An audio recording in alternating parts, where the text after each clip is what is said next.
Hi, it's the 10th of May 2018 at 11:30 a.m. I was talking to a friend this morning about the Friendly Club, and we were talking about, oh, you know, being a pimp and what have you. And he said, why do you bristle so much about the idea of being a pimp?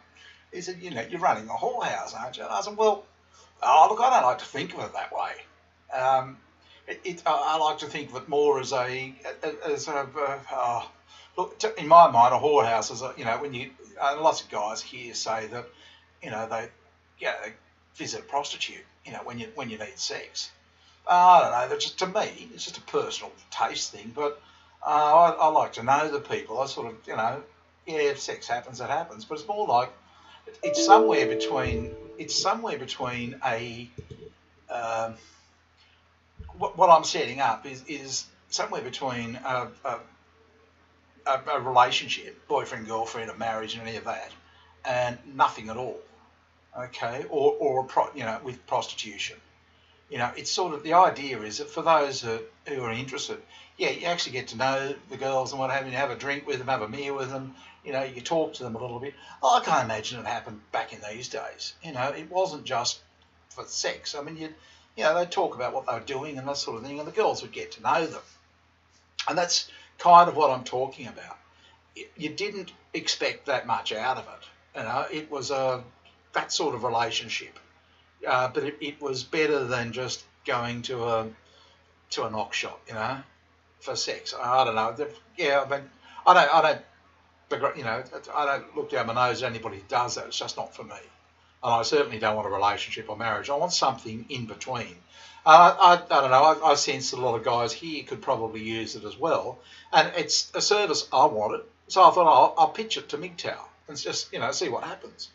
If it doesn't work, it doesn't work. But it's somewhere in between. It's a little bit like this, I suppose. A little bit like the old bar room scene. Um, a little bit like an escort service, I suppose, but cheap as chips. All right, it's almost at prices that were current back then. Yeah, that's sort of a big plus for it. Plus, you don't have to leave the house even.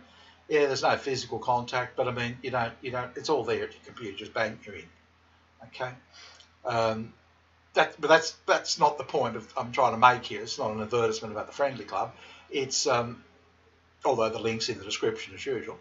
Uh, Point that got my friend was saying, yeah, why do you bristle at the idea of being a pimp, of being thinking of yourself as a pimp? I said, well, a pimp to my mind is the guy that lurks in the shadows, hides in the background, and he's directing things, and he's too ashamed to go out in front and say, no, I'm trying to provide a service I think is good. He's doing something he's ashamed of. And the guy said, oh yeah, fair enough. But the what it really got me to thinking about, I thought, marriage could be sort of, in a loose way, let's just open them up. It could be sort of seen as a mild form of prostitution or even a strong form of prostitution. Yeah, a lot of you guys will probably say, yeah, it's sex for money. And I thought, okay, look, whether it is or it isn't, I mean, it should be more, and it probably is more, but let's just say that's it at its basic roots. I thought, okay, that's all well and good. You're all talking about the whore, what a rotten bitch the whore is. I thought to myself, who actually is a pimp here? If it's a prostitution arrangement, there's usually a pimp involved.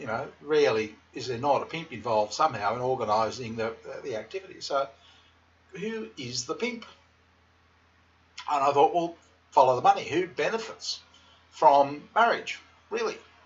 I mean, it's clearly not men. Um, yeah, I mean, unless, I suppose unless the marriage works, but then, I mean, you're probably a ruined man at the end of it. You might be financially well off, but, you just had it, by the end of the ordeal. But, and I thought, well, yeah, who provides the mortgage finance? Who provides the loan for the car, for the education, for vacations, for, the new fridge, the new TV, and everything? Yep, who actually benefits? Who's a major beneficiary from it? And I got to thinking, well, it's clearly the bank. That's who the big winner is. Then they clean up again when the marriage dissolves and they've got to, you know, they can offer finance on two separate households. Oh, yeah, who is actually, is anybody really concerned about marriage and what have you? I mean, my marriage fell to pieces. Had I been booted from a job, I would have had all this, would have had to have done this, and that, and something else, and all this counselling and schooling. You get booted from a marriage, no, nothing. Funny. That's how bad it is. It's bad going into it, and it's bad coming out of it.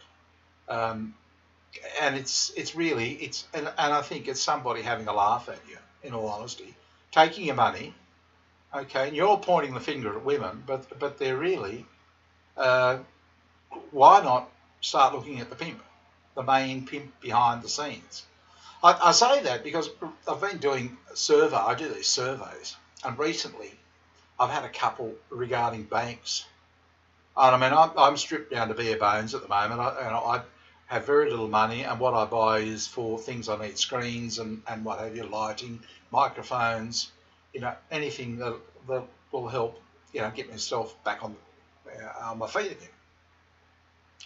And I don't get to answer many advertisements because my income level is so low that many surveys, because my income level is low and I'm not in the right age demographic, etc. And so I get to answer very few. But banks, I typically get to answer banks, and they showed me advertisements. The banks, I don't have a TV, but that they're running on television or planning to run on TV. And I sit there and just look at them. And as I said, I'm stripped down to bare basics. So I don't have any of the. I think advertising works if you've got layer upon layer upon layer of bullshit stacked upon bullshit. I just look at it and think, it just looks fake. Yeah, I mean, they're trying to talk about how wonderful they are in the local community, and where should they help in the local community, and what concerns you in the local community. And I just go, nothing. That's just not a. And I just look at it, and they've got these images of how wonderful they are and how wonderful everything is. And I think, what a load of absolute bloody nonsense. And it's just, and it's funny because when you get in this situation, you can see it for what it is. And you think, yeah, that's what you get caught up in. I think a lot of guys probably get married when their career is starting to take off, they're starting to earn money. People, are looking at them, and saying, you're moving up the ranks, that sort of thing, your income level. Yeah, and then you get caught up in this whole, you can do it, we trust you, here's $1 million, buy a house, or $500,000. What?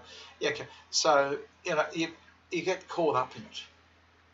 And it's as a young person, or even as an older person, you're playing the game, if you like, and you're caught up. As soon as you fall out of that game, as soon as you start saying, I don't want to play that game anymore, you're going to suffer. Yeah, so that was what I got to seeing it as. And I think, really, in all honesty, don't assign all blame to the horse, okay? Because, the pimp is in the background. It's like if you went to the friendly club and they just, they took your money and never showed up for a date. Who are you going to blame, them or me?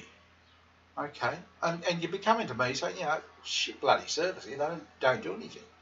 Yeah, well, I'd just turn straight around and go to Binga and say, Binga, fuck's sake, make it happen. I think she's cool. Yeah, but that's what would happen. But you wouldn't, you'd probably say, oh, it's my fault, trusting a bloody online, bar girl type of thing.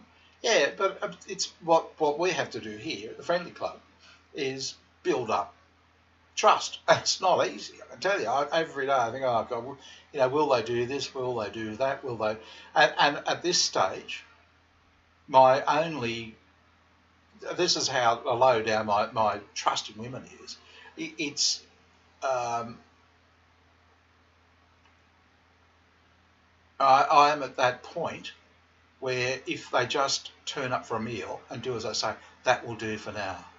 Like I sent money for them to open a bank account, and they did. That was a big tick for me. That's where I'm at. That will do. That's actually giving me happiness, believe it or not. Yep, they said they'll do it, and they actually did it. Yeah. So for right now, that's really that's bringing me happiness. Yeah, strange, isn't it? Can't understand it at all, but yeah, it's at least we're moving ahead, and it's restoring some trust in some women, for me at least. And of all places, to be getting that trust restored. Yeah. Anyway, good talking to you. And as I said, I'll leave the link in the description as usual, and I'll talk to you again soon. Bye.